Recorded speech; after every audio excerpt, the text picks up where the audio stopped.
Selamat sore saudara-saudara yang dikasihi Tuhan Yesus Kristus. Salam sejahtera buat kita semua.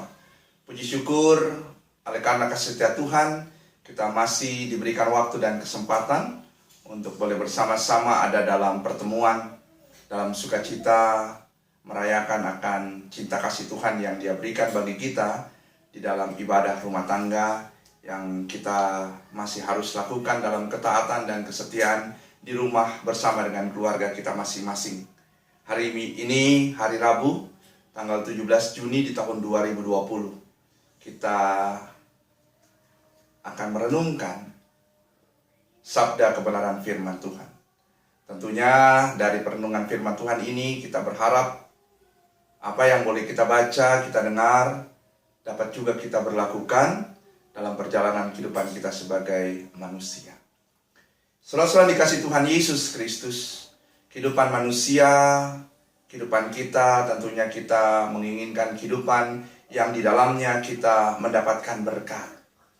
Berkat yang pasti, berkat dari Tuhan, dan juga berkat yang boleh diberikan dari orang-orang yang mengasihi kita. Oleh orang tua kita, oleh keluarga kita. Di mana berkat ini mau memberikan kepada kita semua tentang apa yang akan kita rasakan, apa yang akan kita lakukan, dan apa yang kita nikmati.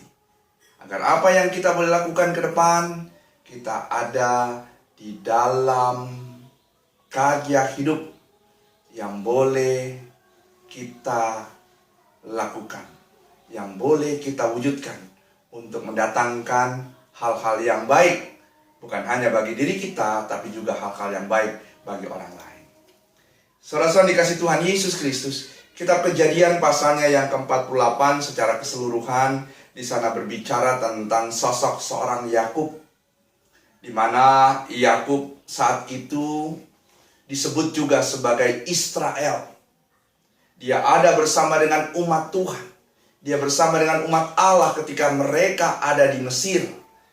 Karena oleh situasi dan kondisi di mana dia bersama dengan keturunannya, bersama dengan saudara-saudaranya bangsa Israel, harus dalam kurun waktu di mana mereka ada di Mesir.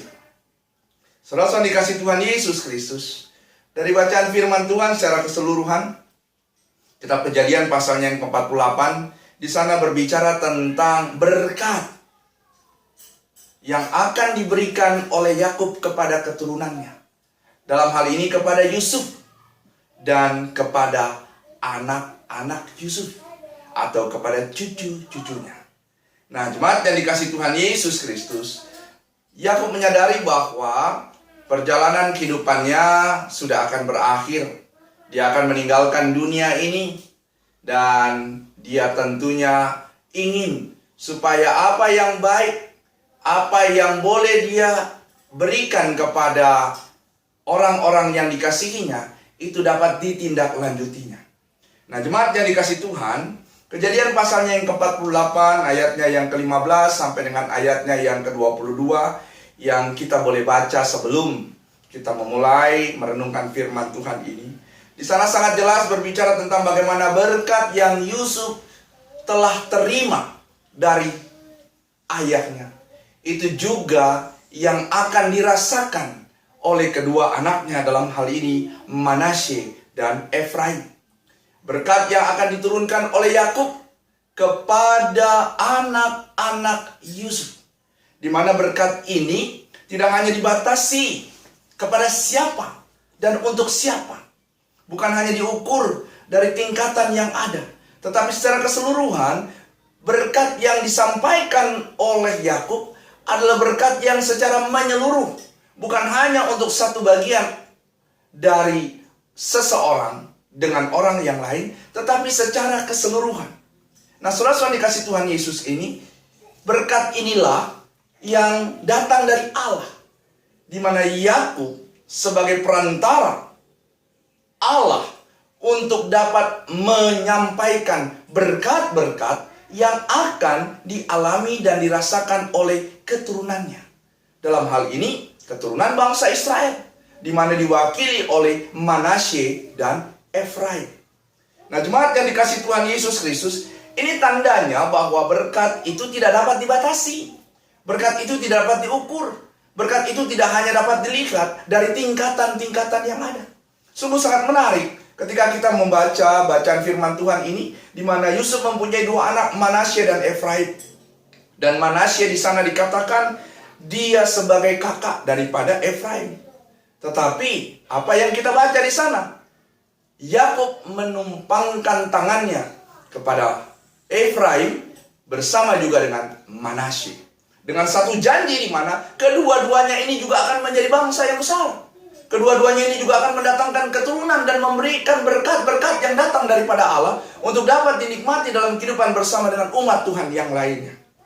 Nah, ini berarti saudara-saudara dikasih Tuhan Yesus Kristus, berkat yang datang daripada Allah akan senantiasa ada dan diberikan kepada setiap orang yang dikehendakinya. Itu tandanya, berkat itu juga yang akan kita rasakan. Berkat itu yang akan kita alami ketika kita tetap hidup dalam karya kasih Allah.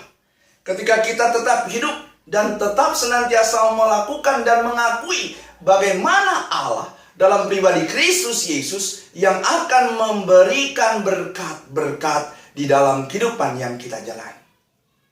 Lalu bagaimana kita boleh dapat merasakan berkat Tuhan? Kita dapat merasakan berkat Tuhan ketika kita tetap hidup dalam ketaatan dan kesetiaan kepadanya. Kita boleh dapat menikmati berkat Tuhan ketika kita tetap meyakinkan diri kita bahwa Dialah sumber berkat dalam kehidupan kita. Jangan pernah takut ketika kita akan menjalankan kehidupan ini. Jangan pernah takut ketika kita akan melewati perjalanan kehidupan yang kita lalui. Berkat Tuhan telah Ia siapkan bagi kita. Yang terpenting, saya dan saudara, kita semua tetap selalu percaya kepadanya yang adalah sumber berkat bagi kita orang-orang percaya. Terpujilah Tuhan, kekal kini selama-lamanya. Amin.